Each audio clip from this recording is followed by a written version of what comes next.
दोस्तों, daily GK channel में आपका स्वागत है। हाल ही में आपने खबरों में हिंडनबर्ग रिपोर्ट के बारे में सुना होगा। जी हाँ, हम उसी हिंडनबर्ग रिपोर्ट के बारे में बात कर रहे हैं, जिसकी वजह से भारत का स्टॉक मार्केट 2 बार धड़ाम से नीचे गिर गया। एक बार जब इसने 24 जनवरी 2023 को देश के बड़े उद्योगपति अदानी के खिलाफ रिपोर्ट जारी की थी।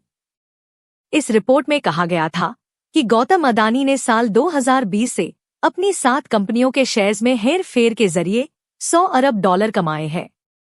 इस रिपोर्ट में गौतम अदानी के भाई विनोद अदानी पर भी गंभीर आरोप लगाए गए थे और कहा गया था कि वो 37 शेल कंपनियां चलाते हैं, जिनका इस्तेमाल मनी लॉन्ड्रिंग में हुआ है। रिपोर्ट आने के अगले ही दिन अदानी ग्रुप के शेयर का दाम घट गया, जो महीने भर में आधे से भी कम कीमत पर चले गए। नतीजन अदानी की नेटवर्थ में 6.63 लाख करोड़ रुपए से ज्यादा की गिरावट आई थी और वो दुनिया के टॉप 20 अमीरों की लिस्ट से भी बाहर हो गए थे। कुल मिलाकर इस रिपोर्ट की वजह से अदानी कंपनी भारी नुकसान में चली गई थी।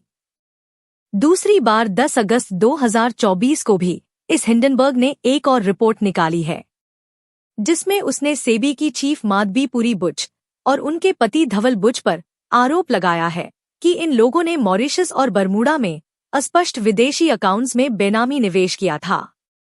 फर्म ने कहा कि ये वही अकाउंट्स हैं जिनका कथित तौर पर गौतम अदानी के भाई विनोद अदानी ने पैसों की हेरा फेरी करने और अपनी कंपनियों के शेयरों की कीमतें बढ़ाने के लिए इस्तेमाल किया था।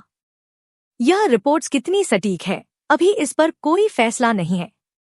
रिपोर्ट पर अदानी ग्रुप और बुच दंपति ने भी अपना अपना पक्ष दिया है, मगर इस सबसे शेयर बाजार में भारी गिरावट दर्ज हुई, जिसका नुकसान अदानी ग्रुप को उठाना होगा।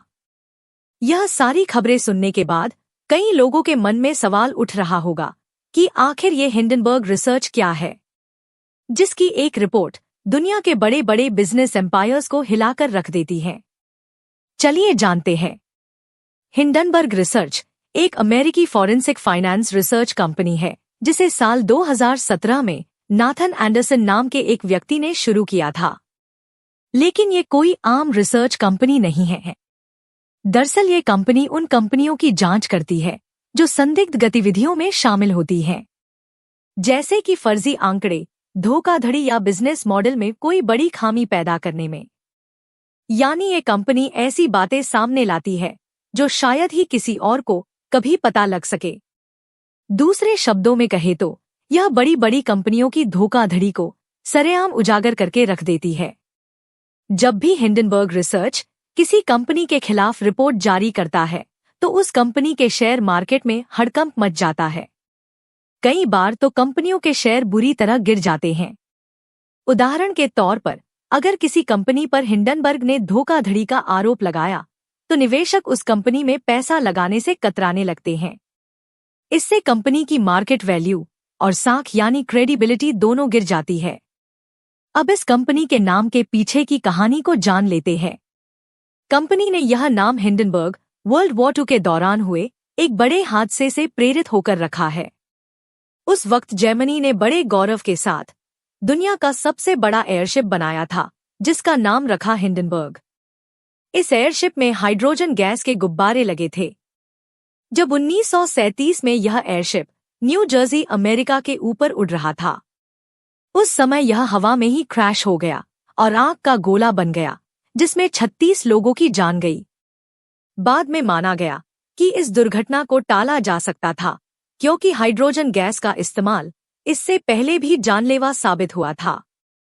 इसी घटना से प्रेरित होकर नाथन एंडरसन ने इस कंपनी का नाम हिंडनबर्ग रखा, जिसका मकसद है कंपनियों के भीतर की आग यानी उनके घोटालों को उजागर करना, ताकि आम जनता को वित्तीय जोखिमों से बचाया जा सके। मगर साथ ही बात कर लेते हैं हिंडनबर्ग रिसर्च कंपनी की खुद की विश्वसनीयता की। दरअसल यह कंपनी शॉर्ट सेलिंग के जरिए स्टॉक मार्केट से पैसा बनाती है। आम तौर पर लोग स्टॉक को एक कीमत पर इस उम्मीद में खरीदते हैं कि इसका दाम बढ़ेगा और वो इसे बेचकर मुनाफा कमा लेंगे। मगर शॉर्ट सेलिंग में इसका ठीक उल्टा होता है। इसमें जब ट्रेडर को यह उम्मीद होती है कि यह शेयर गिरेगा, तो वो पहले उसे अधिक कीमत पर बेचता है और फिर कम दाम में खरीद कर प्रॉफिट बनाता है। अब आप सोच रहे होंगे कि ज्यादा पर बेचकर और कम दाम पर खरीदने से प्रॉफिट कैसे हो सकता है। दरअसल एक खास अकाउंट मार्जिन इंट्राडे सेटलमेंट में शेयर को पहले खरीदना और फिर मार्केट बंद होने से पहले बेचना एक ही दिन में करना होता है, जिसमें दिन के अंत में आपके पास या तो प्रॉफिट होता है या फिर लॉस। ऐसे में सोचिए, यदि किसी को पहले से पता हो शेयर का दाम नीचे गिरने वाला है तो वो शॉर्ट सेलिंग के जरिए निश्चित ही पैसा बना सकता है। यहीं पर हिंडनबर्ग पर सवाल उठता है, क्योंकि जब साल 2023 में गौतम अदानी की कंपनी के शेयर में हिंडनबर्ग रिसर्च की रिपोर्ट की वजह से गिरावट आई थी, तब हिंडनबर्ग ने भारतीय स्टॉक एक्सचेंज से शॉर्ट सेलिंग के जरिए $4 मिलियन कमाए थे। इस कंपनी की रिपोर्ट्स के कुछ आंकड़े सत्यापित है, तो कुछ पर कुछ कहा नहीं जा सका।